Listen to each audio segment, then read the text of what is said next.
Hello and welcome to episode 20 of Hillian's Talk, the big 2-0. The big 2-0. I feel like we should make a big to-do. Yeah, we didn't really know it was 2-0 until about 10 seconds ago either. No, that's true. But still, we made it. No, we did. Yeah, we're flying. We're actually coming up to a year as well. Yeah. April we released the first. April last year we released the first one. There we go.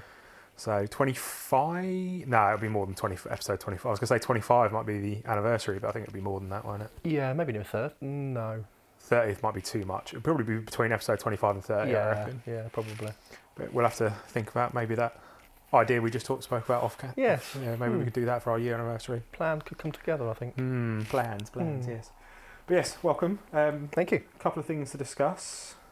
How are you, Jack? Are you well? Yeah, I'm well, yeah. I wish it would stop raining at some point this year. That would be nice. You know, apart from the usual moan about the British weather, I'm splendid. Yourself? Yeah, good. I feel like I did see a stat the other day that said like it has rained every day of the year so far. Yeah. I feel like that might not be true now, but it definitely was recently. Yeah, it's ridiculous. It's absolutely ridiculous. Yeah. I wonder if there'll be a pits inspection for our game on Saturday. Yeah, no, wait, there won't. Thank God that this is the year that we've got the new 3G, because my God, we'd have a fixture pile up. Yeah, and some teams have. Some teams it's been pretty bad. Yeah. So yeah, no, I'm very happy that we don't have a fixture pile. No, thank God that I was pleasantly surprised that our game on Saturday was on as well, because grass pitch, but it was fine. Yeah, but it's so much of a slope it always runs off, doesn't it? True. That pesky slope. Not that I know, because I wasn't there again. Soz. Yeah. Okay. I was at St Albans, which is where we're starting. Yeah, which is where we're starting. Yeah, couple of frustrating games really to dissect. To be totally honest. Yeah, well, St Albans was a weird one because yes, it was frustrating that we lost, but it was such a good game in terms of what happened. Yeah. I couldn't believe what I was seeing. Action-packed St Albans, and not really for on the pitch circumstances. Yeah, it was. Where do we start? No idea. I don't know. I mean, their goal wasn't even that good. It was massive deflection. Yeah, just one of those that big deflection sends Rocco the wrong way. Just bit of luck. Bit of unluck for us. We had some chances that we didn't take, so I think we looked like the better side for a while. Yeah, we did. Yeah, which I guess what makes the goal even more frustrating. But really weird game, and then obviously pretty soon after, it wasn't our day, was it? Because you think about obviously the goal was deflected, and then obviously Rocco goes down with a pretty serious injury in terms of he's going to miss some time. And obviously, as is in non-league, you don't really have keepers on the bench. No. So, No Alfie this time. No Alfie, no anybody. So step up Ben Pope, who's apparently now a goalkeeper. But he was so good. He was. I mean, I'll be totally honest. I was fearing the worst. Oh yeah, I was terrified. Not because I thought he was going to be bad. I just thought, well, they're a very good side, and suddenly we've got essentially no goalkeeper. I thought this could not go very well. And then you told me they're not going to score any more. I'd have been like, well, we might nick something here. Oh, it was just. I think it was within. It must have been within the first minute or two of him donning the gloves and shirt that they had a corner. Yeah. And I was like, here we go. Their first attacking mode, it's going to be carnage. Yeah. This is no disrespect to Ben, obviously. No. But you just assume that it didn't matter who would have gone in goal. I would have assumed that just because at the end of the day they're not goalkeepers. Yeah. But he's come out and he's punched it with authority. Yeah. Got it clear. And then a couple of minutes later, he's come out and caught a corner, and I was just like, I couldn't believe what I was seeing. Yeah. And he made two fantastic stops. Yeah. Tipped over the bar, saved down to his right. A couple of other just decent. He had decent starting position. He came out and claimed the ball a couple of more times. One-on-ones, he didn't really have to deal with a one-on-one because he had a decent starting position. He just came out and he was good, wasn't he? There was no real edgy moments. But I still don't think St Albans capitalised anywhere near enough on the fact that we didn't have a goalkeeper. I thought they'd be operating sort of shoot on sight policy, that's which what you wouldn't have blamed them for. No, exactly. That's what I sort of sent over on the second half. I said, well, look, they're surely going to get in at the break. They're going to be told some things by their manager and start, shooting at every chance they get. Didn't really happen. And if we did end up, I say nicking, but it probably would have been a deserved point. But if we did end up getting a late equaliser, it probably would have been what St Albans deserved as well for not scoring past a under 6 foot striker who's in goal. So more for St Albans. I thought, but unfortunately we didn't get that equaliser, and St Albans won the game anyway. So they did. You could argue they probably should have won it by more, but they didn't. Yeah. So Yeah. I think there's still far more positives to take away from that game than negative. I don't know, that's just me trying to have a positive outlook. But it certainly wasn't. It was more just frustrating. I don't think we created enough. We didn't exactly, have pen them in and have chance after chance, did we? No. But then again, it was a game of few chances for either side, really. And I did think, the longer it goes on, I thought we might just nick one from a corner or for some sort of set piece, or just late on in the game. I thought they might. Yeah, there was drop a couple deep of chances and it might just, where fall to us or something, but it just didn't happen. No, it just didn't. I think we missed Glenn in that game. Yeah, a lot. I agree. Just in midfield, just sort of sustaining attacks. If it gets cleared, he's just he sweeps up stuff in that middle of the park. That's the phrase. He sort of operates in that middle third, and when balls are cleared from corner, he sustains that pressure, he picks it up and gets it back in. It's not like we don't always go all the way back to Rocco or Ben. He sweeps stuff up in the middle and pushes it back forward and sustains that pressure. And I think we did miss him. And obviously George went off with a knock as well. Yeah, of course. So I think it would be criminal for us to not recognise the sort of the help he gives us going forward. No, for sure. And that attacking presence. So losing him in the game, I think he's fine now, but losing him in the game probably wasn't helpful. Did he play at Whitehawk?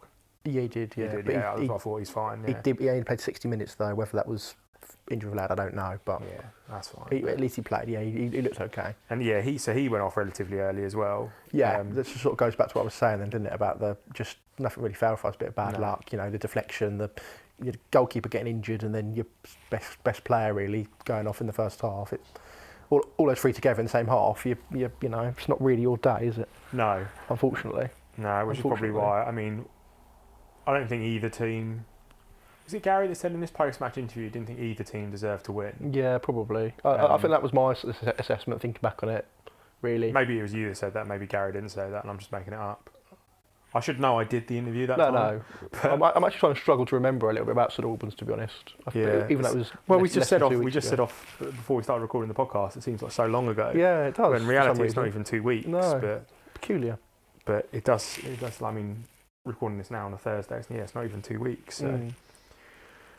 Yeah, but frustrating. Really, just one of those games where you don't really want to lose it. So if you don't do, because I don't think we did enough to win it. So I'm not annoyed massively about not winning it, because we don't really deserve to win it. But just one of those games where were they really better than us?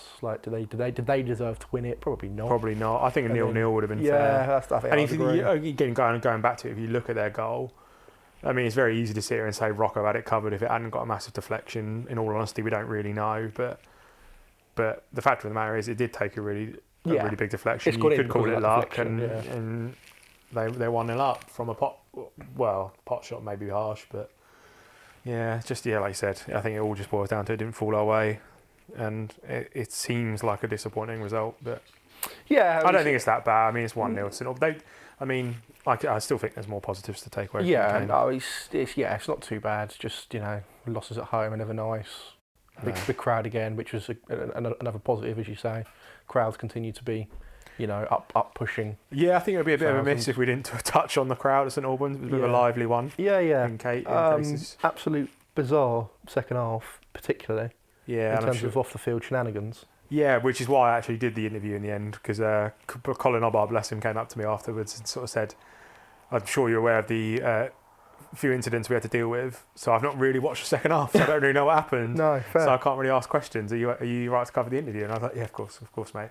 But I think it's probably good to give a shout out to the stewards actually, because we don't need to go into too much detail. It's happened now, it's done. But I'm sure you've all seen the videos on social media. But there was obviously a bit of ruckus in the crowd between the St Albans fans, with nothing to do with Burgess Hill. Important to clarify, it wasn't nothing to do with Burgess Hill. But I think the stewards handled it very well.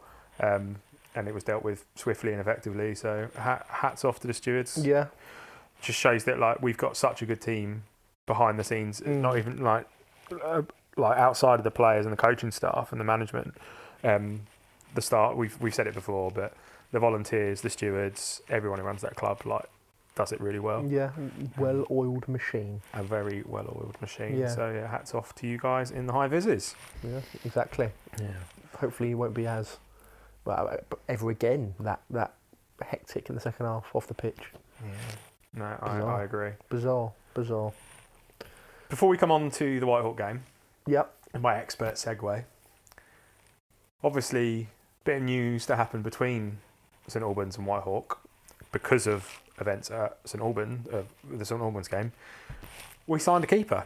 Yes. On loan, I believe. Yep. Michael Dyke. Yep. From my team, Brighton Hove Albion. Yeah, there we go. Very happy about that. Yep. Republic of Ireland under-19 international. Mm-hmm. That is very cool. That's pretty cool, I'll be honest. Obviously, I've not seen him play yet. Yeah. Because I wasn't at Whitehawk. However, my expert segue. Jack, tell me about Whitehawk. Yeah. Obviously, I know the result. Yeah. But let's hear the Jack Nowdritt breakdown of what happened at Whitehawk. Where did it go wrong? Yeah, where did it go wrong? And how did Michael do on his debut? I'll start with Maybe start there, because I believe it was relatively positive. Yeah. I mean, you sort of, if you weren't at the game and you're sort of listening to this and you're thinking, oh, well, we conceded 3 goals, we made a debut keeper, maybe, you're putting 2 and 2 together. But I don't think it was the case, to be honest. I don't think he was at fault for any of the goals.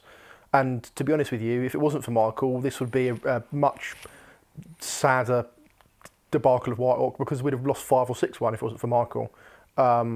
He was very good. He made 2 outstanding saves in the first half, and just like I say, wasn't really at fault for any of the goals, to be honest. He was very good. He's a very tall guy. He's only, obviously, I think he's 18, 19, but he's very physically built. He's not like a young 18, 19 year old. He's quite a big lad. Yeah. He's physically imposing. You see him warming up. You're like, oh, he's a big lad, which is good for a keeper. You want to be physically imposing and this, that, and the other. And obviously, it was the first time we'd saw him when they're all coming out, and we were sort of saying, well, he's a big lad.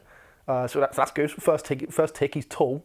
So that's expert analysis 101. We like a tall goalkeeper. I mean, I'd love to know his thoughts for his. What I'm probably thinking is his English men's debut, because I know he's played men's football in Ireland, but for his debut to be at Whitehawk, of all places, because the Whitehawk are a great bunch, but they're pretty eccentric. They're pretty, they don't give abuse, but they're loud. Yeah, they're a bit banter. They give Brighton-based banter. Yeah. It's really frustrating that I wasn't able to attend the Whitehawk game, because it's funny, because we've played them multiple times now throughout our lifespan, and certainly throughout my span as a fan. I'm going to say, yeah. And it's not even that far away. Obviously, it's Brighton. It's 20 minutes down the road. I've never been. Yeah, I've never been to Whitehawk. I remember talking about this on the last podcast, looking ahead to Whitehawk, and you'd be like, oh, I've never been. And I still haven't bloody been. I've been to some really far away ones. I've been, well, not really far, but I've done Herne Bay, I've done Margate, I've done Cray Valley, yeah. I've done I'm doing Canvey Island next week. I guess the lesson that comes up again, but I should be doing Canvey Island, which will be a new one for me. Yeah. I think the whole family, I think Lee and Ezra are coming to that as well. Wowza. Bit of an away day for us. Yeah. But yeah, I've had a Whitehawk 20 minutes down the road and I've still never been. Yeah, it just escaped you. Interesting. Yeah, moving on to the game. Go to the game. No, it's fine. Before we come in, Khan scored. Yeah. Yeah. Khan did score. Yeah. So we went 1-0 up. Right? Yeah. No, Khan was by far and away our best player in terms of offense. He's looked good. I'm very impressed with him since he's joined. Absolutely. Very glad to have him on board. He was very good again. He was always our most likely threat to score, which he did, or to then create more chances. We started off fine. It was a real night and day between first half and second half, right? First half, there's a lot of positives. We started off really well. We went 1-0 up, deservedly so. Yeah. Seemed to be sort of first 15 minutes pretty in control. We were getting chances. Pretty positive. The pitch was a typical Whitehawk pitch. It wasn't a good pitch for us. It was a bobbly, muddy, very hard to play. Your nice, pretty 3G football on. Hold that thought. I'm going to come back to that. Carry on. Okay. But remind me, I'm going to come back to that exact point. Okay, no worries. but that's what gives you an idea into what we're playing, and that's absolutely fine, right? It's not a moan. It's we can't play on a nice, perfect 3G pitch. And I'll also come back to this later, because I've got more of a moan about us and how we can adapt, I think. We might be on the same page. But I'm saying it's not a moment at Whitehawk for their pitch. Whitehawk, they have their style of football and it's very successful and they beat us fair and square. But it wasn't set up for us. We had to find a new way to adapt essentially, and we started well. First 15 minutes, like I say, I thought we were the better team. We went 1-0 up. We had chances, and then suddenly. They just got a free kick and we just didn't clear it. Like we sort of won the first couple of headers, but it was only just the edge of the box. Just kind of bobbled around. Yeah, and it eventually come to Nathan Cooper, who just he literally just volleyed it like the Canio across the box, and it got clear off the line. But again, it was just like bouncing around the area. Your typical. I forgot that's where Nathan ended up. Yeah, and we just couldn't clear it, and eventually it fell to their guy who put it in from about 5 yards, and just frustrating because we'd been on top, but.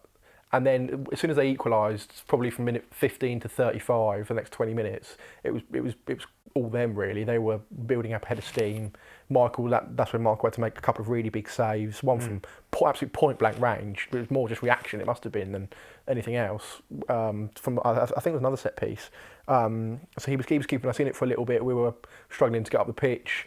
And then it swung again, I would say last 10 minutes or so of the first half. We then ended it on top. We again found a little bit more control, again creating more chances. Whitehawk were losing the ball in dangerous areas a lot to us, and we were trying to capitalise. They would lose at the back quite a lot, or they'd lose a lot on the halfway line, and then we'd try and break with George and Khan and etc. And we would just the final ball was just sort of letting. With so many times where we were like 3-on-3 running at their back three, and we just couldn't.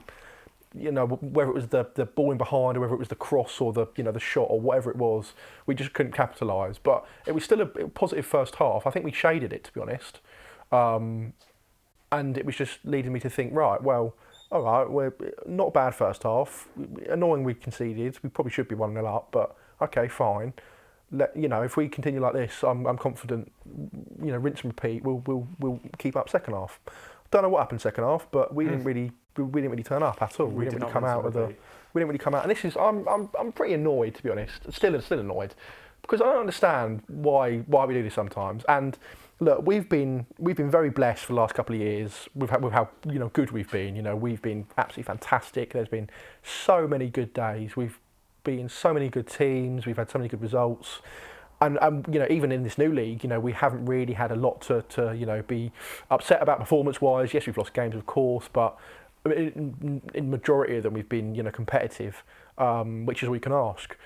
This was a really poor second half. We didn't turn up at all. Whitehawk didn't do anything differently in terms of their play, in terms of they didn't make any changes at half time.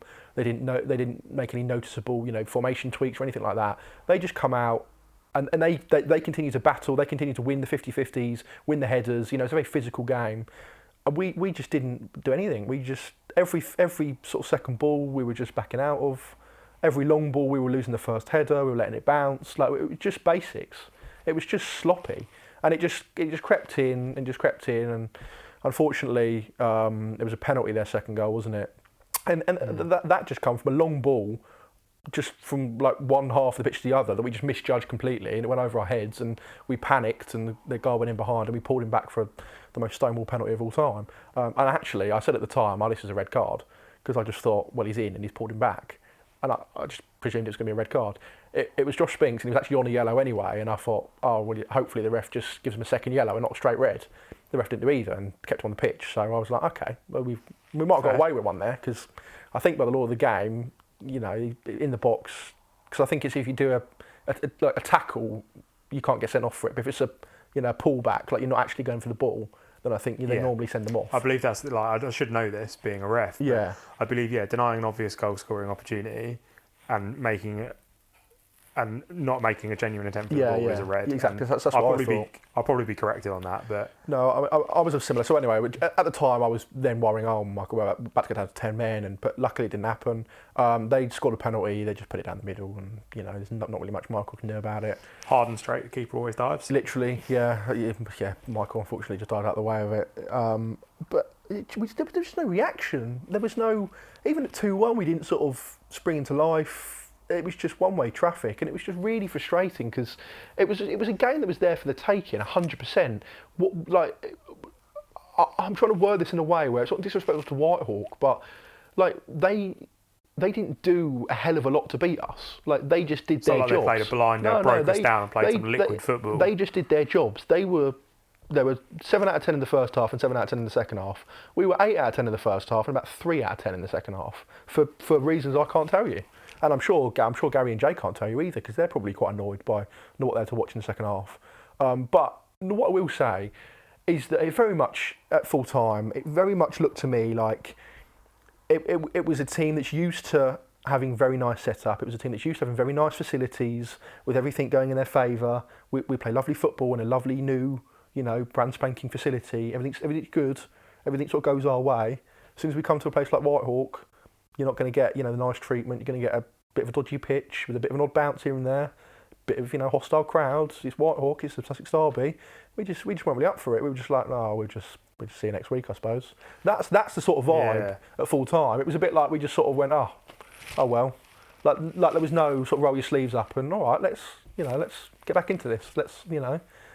And that's, you kind of touched upon what I was going to say when I said let's come back to that. Was, do you think that to our detriment we maybe have got used to essentially a perfect pitch? Yeah. Like flat and level, and we know how it's going to play every week consistently. Are we now at a bit of a disadvantage when we get and it seems silly to say because it's not like we've not played on 3G before and we've not played on grass before. We played on grass for forever up until last year or this season. I think it's a fair point. It maybe seems like a silly thing to say, but are we now at a detriment playing on a grass pitch, especially one like Whitehawk, which is, again, like we said, no offence to them, but they're more than aware that it's not the flattest pitch in the world. And of course, it's this time of year as well. And this time of year, which I'm sure can't control. I'm sure it was very good in August. Well played to the Whitehawk ground staff for getting the game on. Yeah, it was perfectly playable. It was just, not a 3G.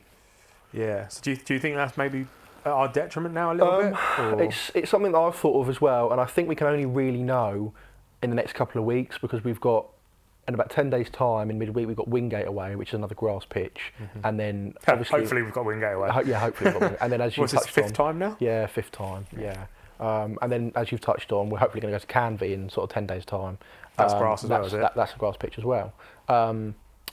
So, we're going to know a lot more about it then. It's obviously too early for anyone to say, oh, well, it was a grass pitch and that's why we lost. But that sort of narrative really annoys me as well, because it's sort of what you touched on there. Like, we can't just turn up to grass pitches and like I said, when it's not perfect for us and we're, everything's not been prepped for us beforehand and, warm-ups are perfect. Like, we have to adapt. Like, we can't just and it's on the players I'm talking about here. It's not really the sort of management. But like, we can't just not adapt for the grass pitch games and just hope we'll win all the 3G games, because actually our home record hasn't actually been that great. So we're actually the only, and in terms of like our home record not being that great, in terms of goals conceded, and I know obviously you were frustrated that we basically conceded all our goals to set pieces against Whitehawk. Yeah. We're actually the only team in the top 10 that has a negative goal difference. Yeah. Granted, it's not by a lot. I think it's -3. I say that like I'm not sitting here looking at it. I think it's worse. I think it's not -5. Yeah. So even though I'm sitting here looking at it, I got it wrong. So that means it was -3 before Whitehawk. So that's what you probably thought. Yes, exactly. Yeah. Thank you. Good save. No worries. So so I think there are still, and this is something we've touched upon before. Like, our problem is not scoring goals. We score goals. It's just been at the back, tying it up, and we touched upon that. And we said it week and week that we just need to tighten those things up. And I still think that I think they're all great. I think all the players are great, and I guess I don't know what I'm trying to say. It's just we just seem to have a bit of a problem with conceding goals. Yeah, and it seems to be a lot from set pieces as well. Set pieces, yeah. Like, if you think about it, right, just try and remember the Whitehawk home game where, that was another frustrating game because we were cruising 2-0 and suddenly they got a last-second equaliser, didn't they, out of absolutely nowhere, and totally ruined our day. And it felt like a loss. Exactly. How were their goals scored? Well, I'll remind you, the first one was Nathan Cooper, so it was a set piece, and the second one was another set piece which they headed in the last second, didn't they? Another 2 set piece goals. So that's 5. All 5 goals. That's 5 set piece goals we conceded just to Whitehawk. This is my point, right? And it sort of leads me on. Like, we did a lot of the same mistakes we did in that second half in the home game that we did in the second half of the second game. Like, we didn't learn from it, and most of the team is still the same. It's not as if this is a different squad. This is what I mean. It was just like that. We just dropped off. We just switched off. we were just off it second half. Like I said, Whitehawk just continued to do what they were going to do, and we couldn't stand up and sort of match them really. They outfought us. They were far too physical for us.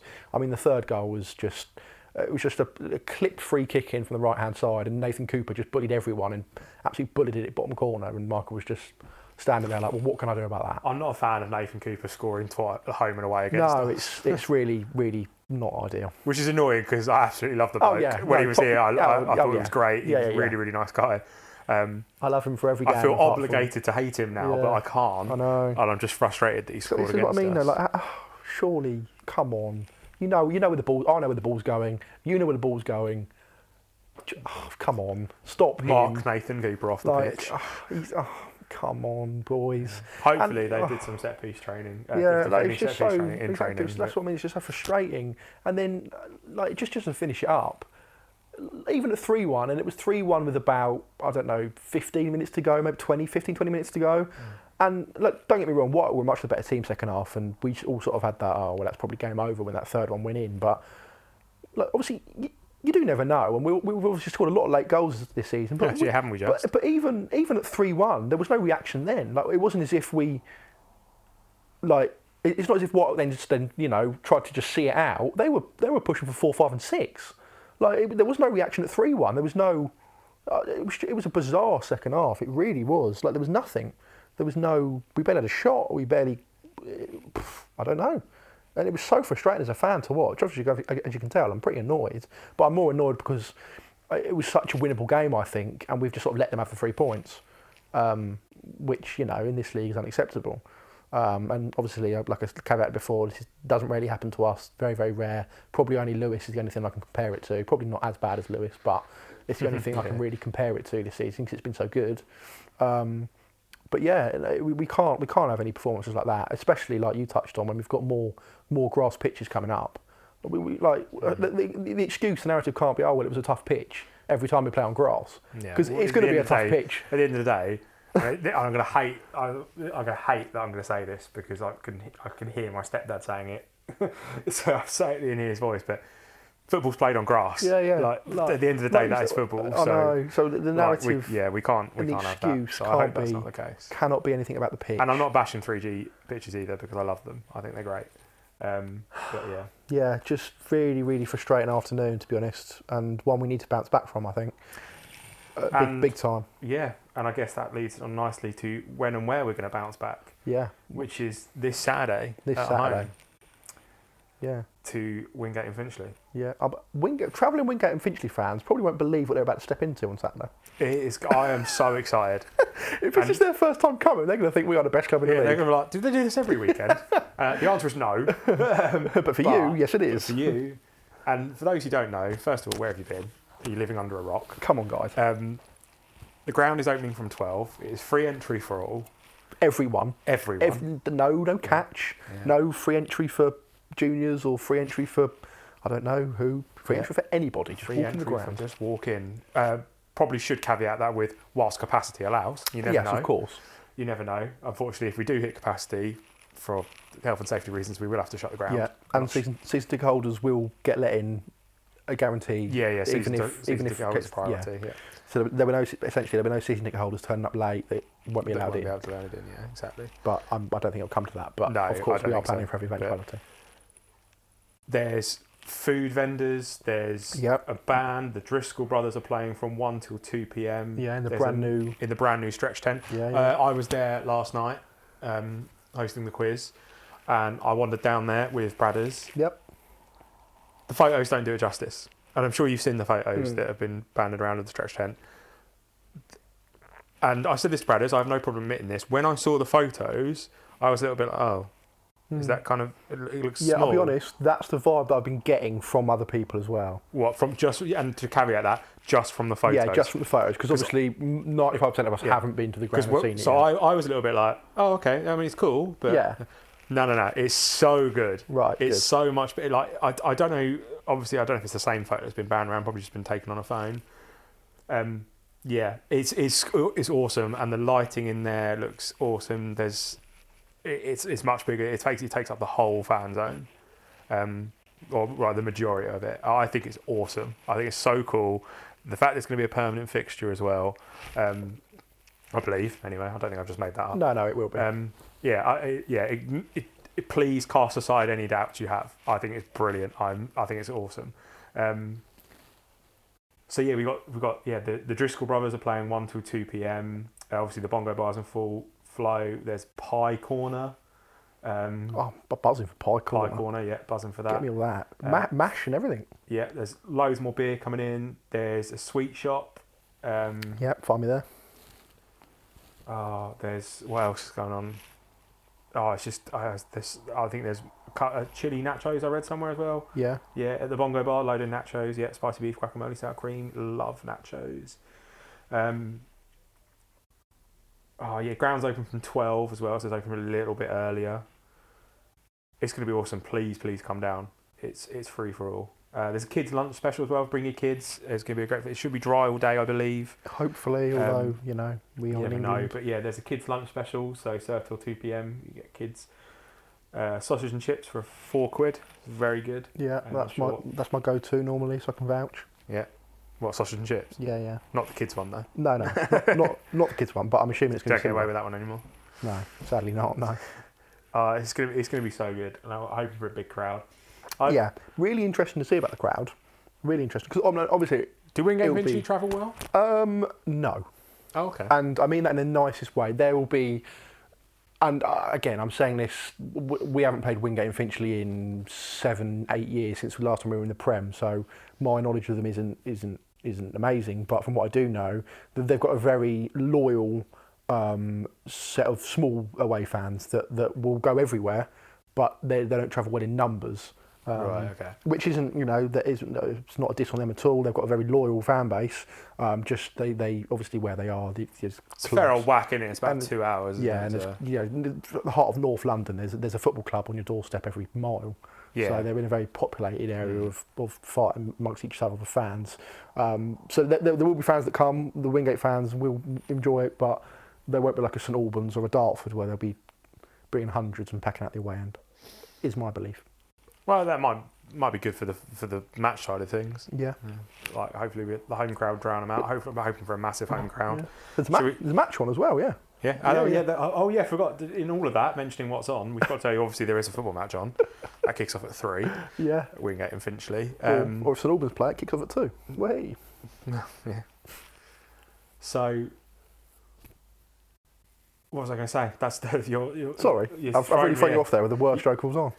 I wouldn't say it was the worst joke of all time. What was I going to say? It was about the match, maybe.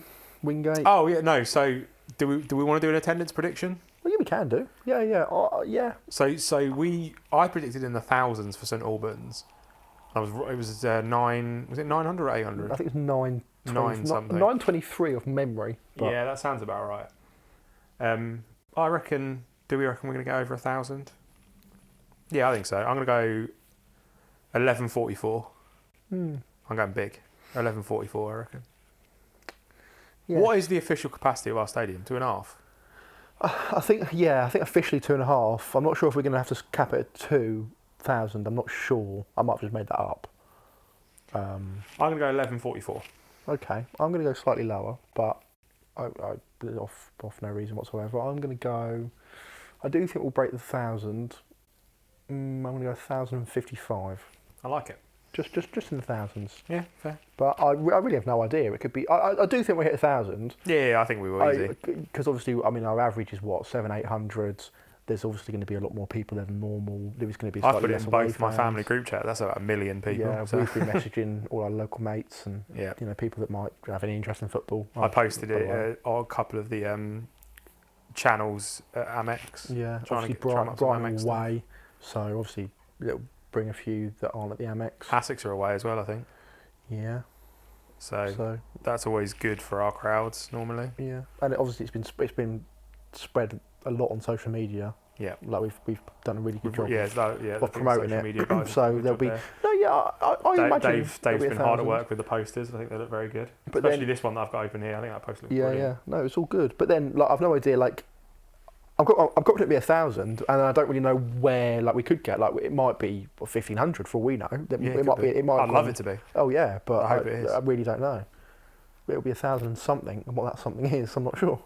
I'm super looking forward to it, and if, like I said, I mean, I'm sure if you're listening to this, you're aware of it anyway. But if you're not, please do come down, feel the hill. Oh yeah, because it's going to be a good day for all, regardless of the footballing result. Regardless, it's going to be a good day. Yeah, it will be a good day. A good day. Never let the football ruin a good day out. No, it's going to be a great day. It's what people tell me, and I'm trying to learn that. Going to be I do try. Day. Yeah. I mean, it's a big game for Wingate. Well, it's a big game for everyone, of course, but Wingate are in, I would say, in trouble. They had a big win on Tuesday, which has sort of lifted them out of the relegation zone. Yeah, they're 2 points off relegation, and they've got a few games in hand. So they do. I think they'll be okay. It's a really weird season for Wingate because they started the season like absolute house on fire. I remember one result. They went to Brentwood and won like 6-0 at Brentwood. And Brentwood are like third. High flying Brentwood. And they got this really good run of they were winning. They were battering everybody. And I was thinking, well, Wingate are going to be a playoff chasing team this year. And then just sort of second half of the season, they've really struggled for whatever reason. I'm sure there is reasons behind it, but I don't know that. It's strange. So yeah, they're 2 points off the I do relegation think they're better than their league table suggests. I really like their striker. Gianluca Botti. I like him partly for his name. Yeah, because that is cool. I would admit it's partly for his name. I do wish Hill would sign him at some point. So, Jay and Gary, if you're not already turned off because I've known too much, then have a look at Gianluca Botti. Have a look. As if they don't already know who he is, because they definitely will do, because he's played for Lewis. Very good, tall Italian striker. Love it. Yeah, so I mean, watch out for him at the weekend. Well, I love him already, providing he doesn't score. Yeah, because he is very good. He's very good. So he's their go-to. I think we can get better than where they are in the league. So I think it will. We'll have to certainly be at our best. We'll have to certainly be better than we were at Whitehawk. And they've just won on Tuesday, so they're now coming down with a bit of form behind them. And obviously we haven't played them this season yet because we can't get the game sorted. Can't get their away game fitted in because of the weather. So. I was going to that as well, which sounds cheap now, but I genuinely was. I was driving with Bradders, but yeah, no. When we get that one arranged, I will try and make it. It's an interesting dynamic because we obviously play them Saturday and then we play them like 10 days after that in midweek, which is quite unusual to play both league games in that sort of space of time. I wonder how that will affect things. Well, that's what it was going to be for, because it would have been Tuesday just gone. Yeah. Not Tuesday just gone, Tuesday before. Yeah. And then this Saturday. So it'll be interesting because we obviously haven't played yet. So teams, we shall see. It'll be interesting. But no, it should be like you said, exquisitely. It should be a fantastic day. There is a football going on during the fantastic day, and hopefully that will just be the cherry on top of what will be a. No one cares apart from Andy about the West Ham game after. Is it West Ham after? I think it is. I'm sure I saw that on an email today. Possibly. It was on the bar after West Ham. And it's actually at West Ham on Saturday. Oh yeah, he's missing it, and he told me that yesterday actually. So there we go. That is. Come down, guys. Oh yeah, bring everybody. Bring your friends. Bring your family. Everyone. Bring everyone. It's free. I don't even mention it's free. It's free. I can't believe that. I don't know another club who's done anything like that. They may well be. That's just, we've established many times on this podcast that my footballing knowledge for somebody who hosts a footballing podcast is dreadfully lacking. But I can't think of anyone. No. Certainly not recently, anyway. No, it is very good. It is, yeah. I'm really hoping. Obviously, the premise behind it is that we attract newer clientele that we haven't, come to the football club before. We haven't, reached out to before, who come down once and want to come down again and again and again, etc. So if you're one of those people, then hey, happy days. Come on down. Come on down. Well, I think that's a decent place to wrap it up. We've had our little rant and moan and. Yeah, just. I think I'm going to title this episode "Jack's Therapy." Yeah, do that. No, it was just frustrating. It was because I just think we're better than we showed. We sort of let ourselves down a bit. We know we're better, and we'll kick on. We'll kick on. We certainly will. I look forward to the next episode where we're talking about a couple of wins and how great X, Y, and Z are in that game. Yeah. And we love 3G pitches. Oh yeah. Who cares about grass? And no, exactly. We and how well we defend set pieces. Oh yeah, we're never going to see the set piece again now. Yeah, I've spoken into existence. Right, we should probably go before we talk ourselves into trouble. Good, okay. Right, thanks everyone for listening, and we will see you on Saturday. Yes, come on down. Bye.